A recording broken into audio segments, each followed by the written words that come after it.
And now, the moment you've all been waiting for.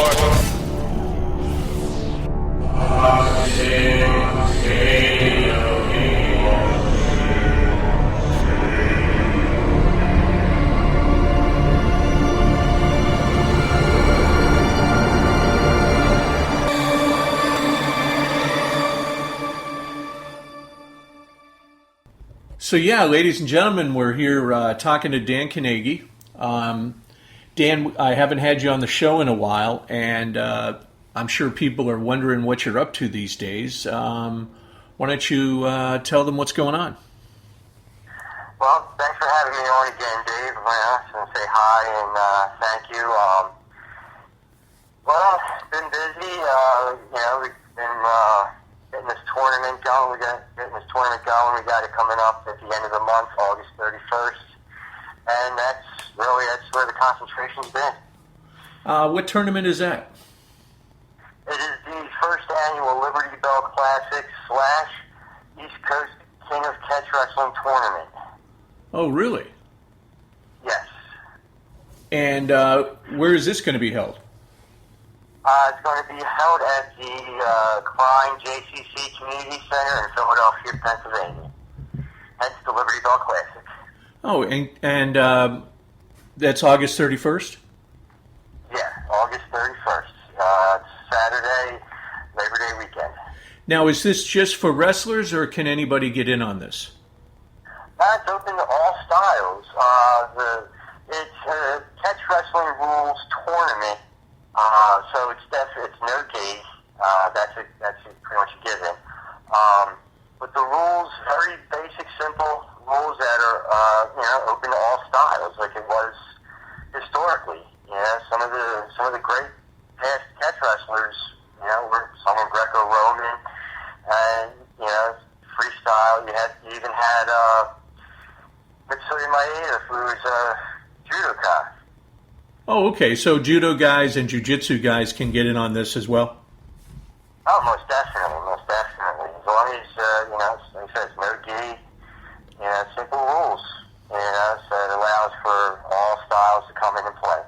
Excellent, because I know a lot of my listeners are UFC people, and they take a lot of the jiu-jitsu classes.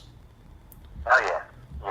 Well, it's there's a long history between catch wrestling and jiu-jitsu and judo. It goes back, through guys like Mitsuri Maeda, who came and wrestled professionally here in the United States for a number of years before going to Brazil and creating the Brazilian Jiu-Jitsu that we have today. Dan, do you do the wrestling stuff on a regular basis? I mean, are you holding tournaments up and down the East Coast, or what's going on? Well, we will be. This is our first inaugural event. We're going to get through this one, and we're looking at holding other ones all throughout the country. Have you ever thought of coming to the West Coast? I know myself, I've gotten involved in some catch wrestling, but there's really not a lot of people out here that teach it, and I know there's a lot of people that talk about it. Well, California actually has a really nice base for catch wrestling. It goes back a number of years. Number one, you have Gene LaBelle, Judo Gene, who an old pro wrestler himself who trained with some of the old greats, Lou Fed and guys like that.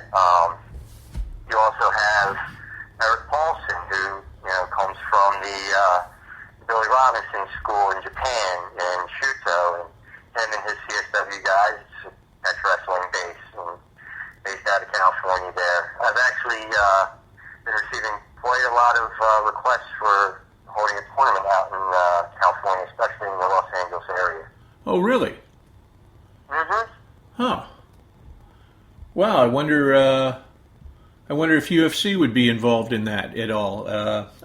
Like I said, a lot of my listeners are from UFC, so guys, if you're listening to this right now, you might want to think about this. Well, we would love to have them involved. We know with Josh Burnett coming back to the UFC, he's going to be representing catch wrestling, the War Master. It's a match made in heaven, I think it would be. Excellent. And you mentioned Billy Robinson. Have you ever met him? Oh, yeah. Yeah, I got to meet Mr. Robinson actually about a month ago over here in New Jersey at Modern Martial Arts, Snake Pit, USA.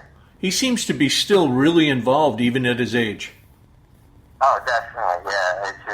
He really is, with him and Jake Shannon, the scientific wrestling's, going all over the planet, spreading the message and teaching people the correct way to wrestle. Yeah, you mentioned Jake Shannon. I know he's got a big catch wrestling website, right?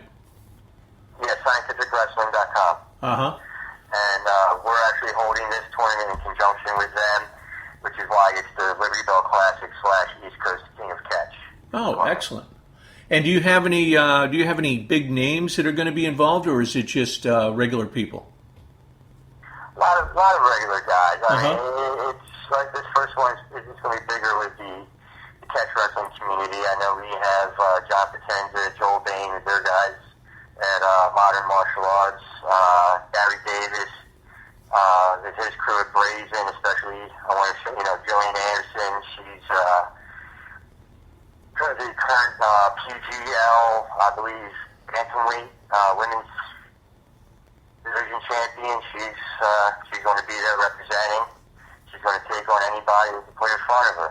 Oh, excellent. We're also going to have expecting John Strickland and a bunch of his guys from down in South Carolina, representing the Billy Wicks carnival style hook wrestling. Going to have some really great stuff coming up, some strong competition. Excellent, excellent. And do you have an idea of approximately how many competitors will be there? I'd say with the inaugural event, it's always expecting a smaller turnout on the first one. Right. Whoever shows. It's going to be a great time no matter how many people show, whether it's 20 or 200. And is this It'll be a great time, some great wrestling. Excellent. Is this a one-day event? Yeah. Okay. One-day event. And what time does it start? Well, the doors are going to open at 8 o'clock a.m. for weigh-ins and day of registration for people who didn't get their registration in previously. Tournaments are going to start at 9 o'clock a.m. pretty much precisely, and go till they're done or 6 p.m. Excellent. And will you be having awards, or what's going on with that? Yes, each of the weight divisions are going to be awarded. We have first, second, third place medals, gold, silver, bronze, and we're also going to be having an open weight division, which is going to be awarded the title East Coast King of Catch, and going to take home the Frank Gotch Memorial Award. Oh, excellent. Do you have? I know a lot of the grappling organizations like Grappler's Quest and Naga. They have different age divisions as well. Do you have that or no? Not right now. No. A big thing with catch wrestling is just that it's all about learning to wrestle first. Mm-hmm. Kids don't need to be putting their bodies through these joint contortions with the submissions. They're growing. They need to learn to wrestle. So there's amateur wrestling. What we want to do is support and help strengthen and grow the amateur wrestling on the junior level and the grade school level. These tournaments are for older, 18 and older. And is there a limit on the age limit, or can some 90-year-old guy come in and wrestle? There's no limit on the age. 18 and older. It doesn't matter. If you got a 90-year-old guy who wants to come and get down on the mat, I'd love to see what he can do.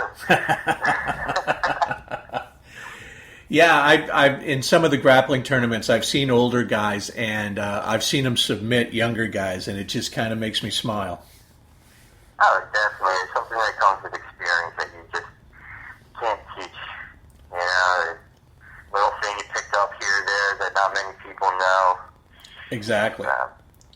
And Dan, for the people that don't know you, why don't you right now give them a little bit of history about your background in martial arts? Well, my background in martial arts started at a young age. Started learning stuff from my father, American Jiu-Jitsu. Got into Taekwondo, went through that all through school. Got out of school, went in the Navy. And got stationed over in Pearl Harbor. I was, got to go overseas a lot, so did a lot of cross-training. And, whenever I went to, like, Thailand, Korea, training something new. Got out of the Navy, came back home to Philadelphia, and met you and started training with you in the Western martial arts, doing the fencing, and got some that led me into, more specifics, bare knuckle boxing, into the catch wrestling, and just led me to where I am today, which is, specializing, looking at the American combatives, American martial arts. And do you specialize in any particular martial art, or you kind of use a conglomerate as a system? Well, I view myself more as a scholarly type hopologist than martial artist anymore. And, dealing with hopology, when you deal with that, you're dealing with different systems, sometimes extinct and dead systems. So you have to know how to be able to jump between different styles and systems, and how to detach yourself from your personal training and things that may outwardly influence how you look at something else. So I do have things that I specialize, and then I also have an amalgamation of systems, as you would say. And you say you're more of a scholar now. Does that mean you don't teach, or you do teach? No, I still do teach. Still do teach. Right now, I'm only holding private lessons. Oh, okay. Yeah, okay. Trying to focus a lot of energy on getting this new business venture up and going. Excellent.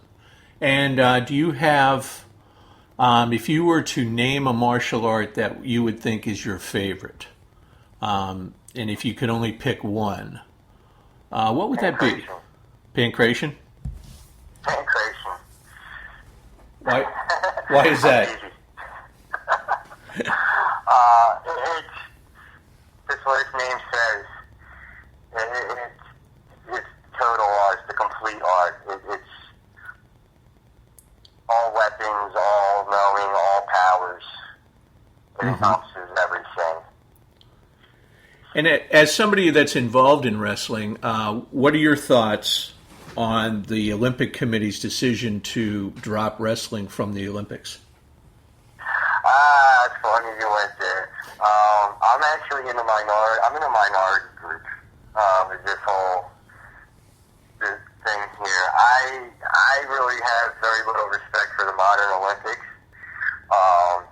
and I don't understand why wrestling has to rely on an outside organization for our own top-tier level competition. Mm-hmm. Why do we need to rely on the Olympics? Why doesn't wrestling have its own? That's my feeling. So honestly, they dropped wrestling. You dropped one of the last vestiges that was holding me and letting to watch. I really, especially coming as a historian and studying the ancient Greek Olympics and studying the ancient Greek martial arts and combatives and sports, and watching the modern Olympics and seeing how the two have almost absolutely nothing in common. They've never had anything really in common. So to me, it's no blood loss, no tears are shed. For me personally, I don't want to save Olympic wrestling. I want wrestling to make its own path. I want there to be a path for these amateurs, for these kids that are going to school and learning how to wrestle, hours and hours, putting in the blood, sweat, and tears, grow up and have an opportunity to make this a professional career without having to learn And so, that's my view on it. do you think the Olympics is still a viable thing? And the reason I ask that is because I share some of your animosity when I see that ping pong is an Olympic sport and water aquatics and that kind of thing. But they, by the way, have their own top-tier international competition besides the Olympics. right. Wrestling does not. It needs it. Well, what do you are your views shared with a lot of the wrestling community, or how does that go? You say you're I in don't the. know. Honestly, I don't know because everything I hear from people is save Olympic wrestling, save Olympic wrestling. So I really don't know what, I mean, it's not, if they bring wrestling back to the Olympics, I'll be happy because any time you can showcase the sport to the public is an opportunity. Right. To create a new wrestler. So we want as much exposure as possible. So, I'm not against wrestling in the Olympics, but I'm also not going to cry over it. Right. If they decide against it. Now, I would rather see wrestling on an international level wrestlers come together. Not even wrestling, but wrestlers come together and make something happen. Because I don't see it from FIBA, and I don't see it from USA Wrestling. Would you be willing to head something up like that? Suck on the teeth of the IOC instead of making something their own. Would you be willing to head something up like that? Well, it's something that, if it happens, it happens, I just like to see this first tournament get off the ground right now, honestly. But yes, I mean, I honestly, I don't, you have junior division amateur wrestling, which is freestyle, folk style. They get older, they start learning submissions, you start learning catch wrestling. You have pins and submissions now. There should be a professional route for them. Not everybody goes to college is going to be a doctor. Not everybody's going to be a corporate CEO. Some of these wrestlers are just that. They're wrestlers. And if they don't have a place to go after amateur, what happens to them? They die off in obscurity. And that should not happen. People should be recognized and celebrated for their talents. Do you think that crowds might possibly get bored with just watching classic wrestling as you and I both know it? And maybe that's the reason that they, when you're watching UFC, the guys will be in a clinch for a while and they'll stand them up and you'll hear the crowds starting to boo as if they're getting bored. What's your feeling on that? Well, I think my personal feeling is I think a lot of it has to do with the pin and why we have the pin as part of our rules. Why we allow pin and submissions win and not just submissions. It's because it cuts down on the stalling. Okay, you're not going to have some guy lying on his back doing a wait and pray, which is, let's be honest, that's what if that's your system and that's how your system allows that, and if you're in your system's tournament, great. But how many people, like you just said, boo? Right. Nobody really, as a spectator, nobody wants to see that. Because now you're getting into the intricate nuances of a specific system. And the general public, which is why, 10 years ago with the Olympics, they were looking at dropping Greco-Roman wrestling because the average spectator didn't understand the differences, the nuances, what differentiated the Greco-Roman from the freestyle. Right. Your average person doesn't know that. But also, the average person doesn't understand the intricate, complex point system, which makes, to me, absolutely no sense personally. Wrestling, the object of wrestling is to pin, or should be to pin or submit, is to get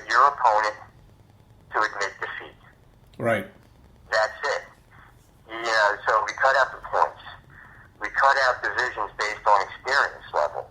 We have a pin. These things force the action. You got to keep going, keep going. You're not going to just sit back and relax because you're going to be brought down, put on your back, and you're going to lose. Right. Not to mention, we also have time limit. Our time limits are a little bit longer than what's normally found at like Grappler's Quest and Naga. Our time is 12 minutes per fall. That's the 3 falls. Oh, so okay. Everybody who competes in our tournament is guaranteed 2 matches. Okay. Guaranteed. Okay. So it's you're guaranteed 2 12-minute matches, which is the equivalent to what? 4 matches at a Naga tournament or Grappler's Quest? Right. Yeah. So Right. we do these things, and it helps to push the action and not have these boring stalls. Mm-hmm. So It makes sense. That's what I think. I mean, you look at UFC, hey, put the pin in there. If you sit there, you got your shoulders on the mat for more than 3 seconds, you lose.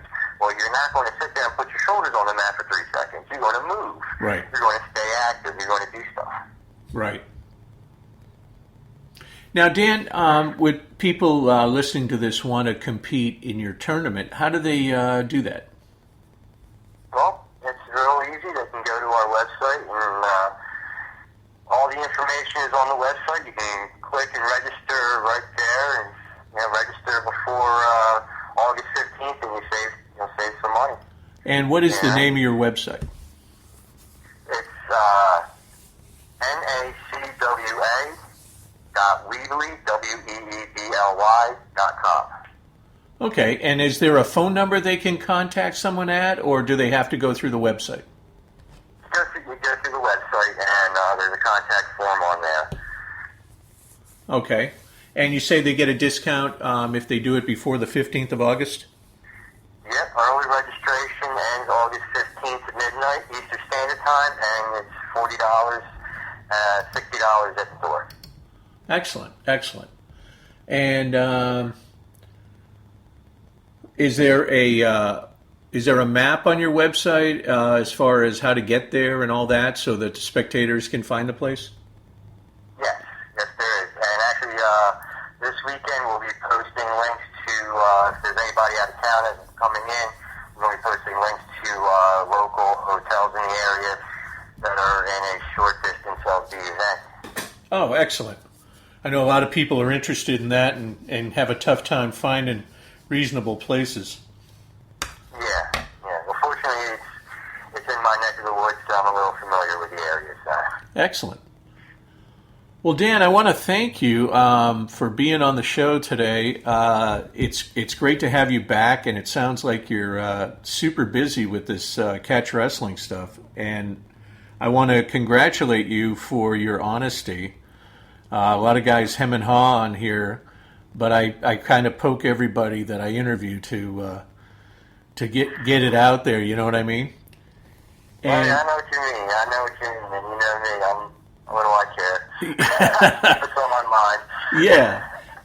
And hopefully you can set something up to where you guys can come out here in California and carry on the tradition of catch wrestling. It sounds like you've got some. Looking forward to it. Yeah, it sounds like you got some noble ideas there.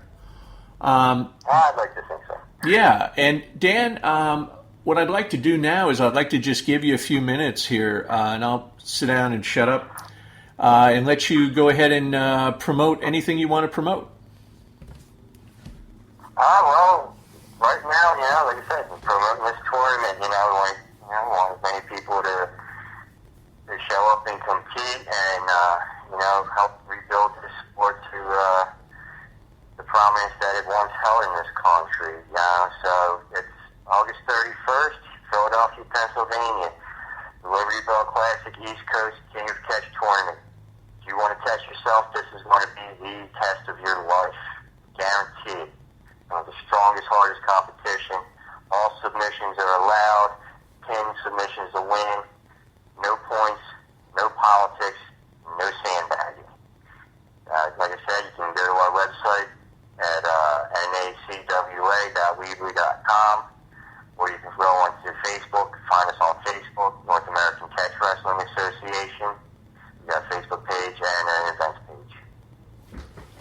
Excellent. And Dan, if somebody wants to contact you for private lessons, how do they do that?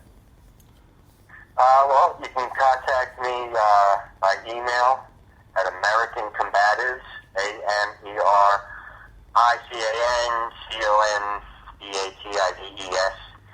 at yahoo.com.